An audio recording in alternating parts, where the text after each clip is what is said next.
Alors, sur l'Euroode, alors dis-moi ce que tu as fait. Donc, phase 2 en Alors, D1. c'était. Voilà. C'était. Je sais plus quel nom c'était. C'était tout écrit, mais je me rappelle pas. Ouais, 18h30, donc j'ai fait cette entrée au niveau de la flèche rouge. Ouais. L'entrée, c'est matérialisé par la flèche verte et le stop loss. Flèche ligne rouge. Ok, Et le donc stop loss. très vert ici, entrée ici, stop loss. Je suppose que Voilà. ce sont les pointillés au début, c'est ça? Ou peut en avoir? Non, non, non, non, non. Mon stop loss, c'est ma ligne pleine où il y a marqué SL. Ah oui, mais alors. Il était très bas parce que c'était 18h30. Je voulais laisser courir la nuit. Je me suis dit, bon, on va voir ce qui se passe. Ok, c'est-à-dire qu'en Et, fait, et, tu es rentré ici au niveau du trait vert et ouais, tu as mis un stop loss tout juste en petit. dessous. Ok, bon, c'était assez risqué. Alors, au niveau de l'entrée, c'est vrai qu'elle est vachement tardive, l'entrée, c'est dommage. L'idée, ça aurait été vraiment plutôt d'entrer là à la sortie de cette compression. Donc, plutôt de rentrer ici, voire ici. Alors, en termes de niveau de prix, c'est pareil, mais en termes de risque, c'est un peu différent, puisque là, on rentre au début du mouvement. Là, on rentre un peu plus tard dans le mouvement. Bon, après, voilà, comme au niveau de prix, c'est kiff-kiff, à la limite, bon, ça peut passer. Par contre, au niveau du stop loss, quitte à le mettre serré, au moins le mettre correctement serré. Là, on voit qu'en fait, ce que tu as pris en fait comme trade, plus que du 4 heures, parce que là, je pense que c'est du, non, c'est du M30. C'est plus un trade M5 finalement, puisque regarde, ça, Oui, c'est une compression M5. Et en fait, tu es rentré à la fin de la compression M5. Le stop loss, du coup, il correspondrait à peut-être la zone de bougie quand on regarde le M5, puisque là, apparemment, il y a eu du taux d'accumulation, mais par précaution, quand tu prends ce type de trade et quand tu vois que tu prends un trade en retard et que c'est du coup plutôt un trade M5, si tu veux vraiment prendre un trade, mettre un stop serré, mets-le au moins un peu plus bas quand même, sous cette zone-là, puisque on aurait pu retomber dessus et après ouais. remonter et toucher. De toute façon, je me suis fait sortir au milieu de la nuit par là. Il y avait du news, hein, tu regardes la mèche, voilà. Alors ouais, mais alors ça je comprends pas du coup. Si tu prends un trade M30, c'est pour profiter du coup du M30. Même si tu rentres tard, quand le mouvement M30 ici se termine, il est 19h, pourquoi est-ce que tu sors pas, que tu laisses qu'une partie de ton trade courir, et après effectivement tu te fais toucher le stop loss le lendemain, ça y a pas de souci, malheureusement, bah, étant donné qu'il y a une grande baisse. Mais je suis sorti, regarde, à 17h09. Ah ok, donc en fait c'est une partie Attends, du je trade. te dis des conneries, c'est l'autre. Ok. J'étais à 17h09. Donc, Donc, donc, j'étais touché plein pot. ok, ok. Donc voilà, donc si tu prends un trade en M30, sors en M30 parce que c'est un intraday. L'overnight, c'est toujours un peu particulier. On n'est pas là pendant la nuit. Il peut se passer plein de choses pendant la nuit. Des choses pour lesquelles peut-être que si tu étais resté éveillé, tu serais sorti. Donc, évitez, quand vous prenez des trades en M30 avec des stop loss en M30, de faire de l'overnight. Quelle est la différence entre prendre un trade M30 et prendre un trade H4 et faire de l'overnight? Parce que vous pouvez me dire, mais c'est Pascal, pardon, Pascal, c'est pareil. Il peut se passer des choses en 4 heures. C'est évident, par contre, avec un stop loss M30 et un stop loss H4, ben, on n'est pas vraiment exposé de la même manière sur le marché. Avec un stop loss H4, on est quand même, le stop est quand même relativement éloigné, donc il peut y avoir des mouvements pendant la nuit qui normalement vont pas forcément inquiéter notre trade. Par contre, avec des trades M30, oui. Et je rajouterais qu'un trade M30 est censé être à court terme, vous devez profiter d'un mouvement qui est dans une session. Donc là déjà, tu es rentré un peu tardivement, effectivement, le mieux ça aurait été de sortir ici, laisser courir le reste, alors laisser ton stop loss ici. Pourquoi? Parce que lorsqu'on a la cassure ici au milieu de la nuit, hein, enfin le soir, il est 23h, ça crée un nouveau coussin. Donc dans ce cas-là, la règle dit qu'on remonte effectivement le stop loss sous le nouveau coussin. Donc quoi qu'il en soit, même si tu avais pu prendre ton trade depuis le début, tu aurais remonté quand même ton stop loss ici et on se serait quand même fait toucher. Donc le trade normal, on aurait dû plutôt le prendre ici, avec un stop loss soit agressif, soit large. En termes de sortie, on serait sorti soit très rapidement ici, parce qu'on voit qu'il y a une incapacité à aller plus haut, soit un peu plus tard. On laisse filer une partie du trade qui, dans tous les cas, se serait fait toucher par effectivement le gros mouvement ici pendant la nuit. Ok. Donc tout ça à l'intérieur d'une tenseur. Alors, on va regarder l'euro odd. Euro odd. Ok, nickel. Donc il y avait effectivement. Oh, voilà. Mon petit carré n'est pas, c'est pas mis à jour. Alors, attends. Voilà, j'ai dû oublier de sauvegarder.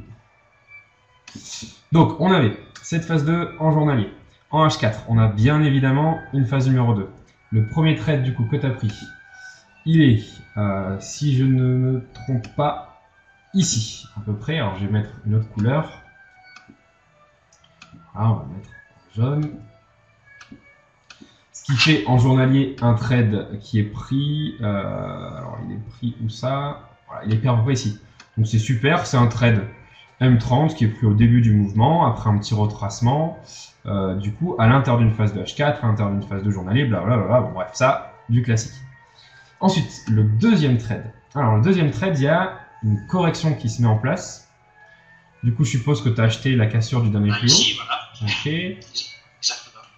Et c'est là alors le point de sortie. Le point de sortie, c'est mon X rouge. J'ai sorti 90%. Ok.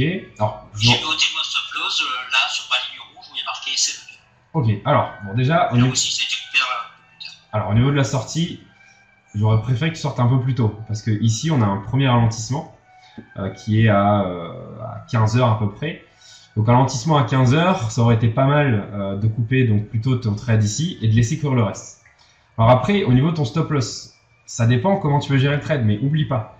Là, ton trade, c'était un trade M30. Donc si on regarde sur le 4 heures, un trade, désolé pour cette espèce d'accent qui est sorti.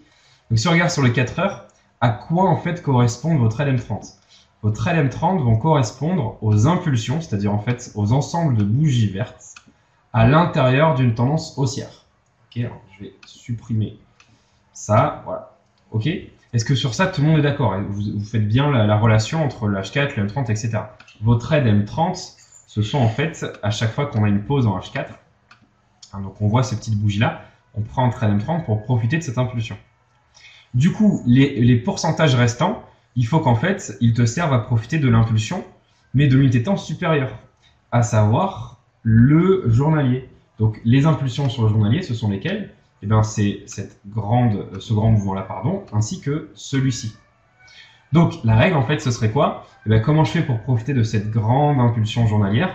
Eh bien, cette grande impulsion journalière étant, en fait, cette tendance haussière, donc tout ce cycle haussier, en 4 heures, on va donc devoir remonter à chaque fois les stop-loss en les mettant sous les coussins M30.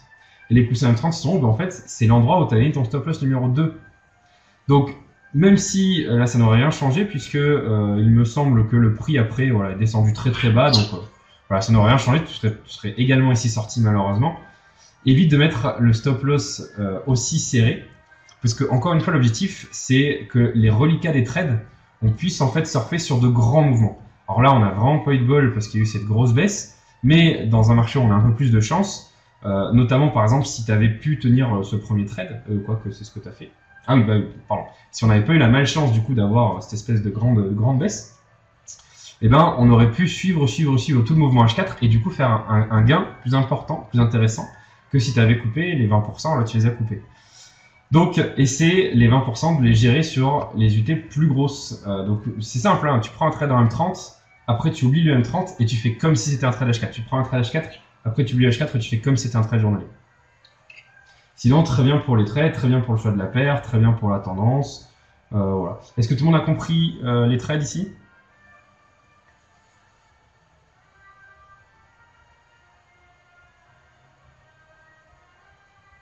Ok. Donc vous voyez, on essaie de faire hyper méga simple. Là, il y a une phase 2 en journalier. Ensuite, il y a une phase 2 en 4 heures, donc c'est une impulsion. Les impulsions de cette impulsion sont en fait des mouvements 30 minutes. Et puis voilà. Alors il y avait également d'autres possibilités de trade, hein, bien évidemment. Il y avait la possibilité du trade en journalier, bien sûr. Il y avait la possibilité du trade en 4 heures, puisqu'il y avait un double signal, ainsi que celui-ci en 4 heures, puisque ici on a une correction. Donc on peut soit anticiper la fin de cette correction 4 heures, soit ne pas l'anticiper et prendre la fin de la correction, c'est-à-dire en rentrant ici. Oui, j'ai aussi passé presque au même niveau. Ok, ça marche, Rachid. Ok, nickel pour ce premier trade.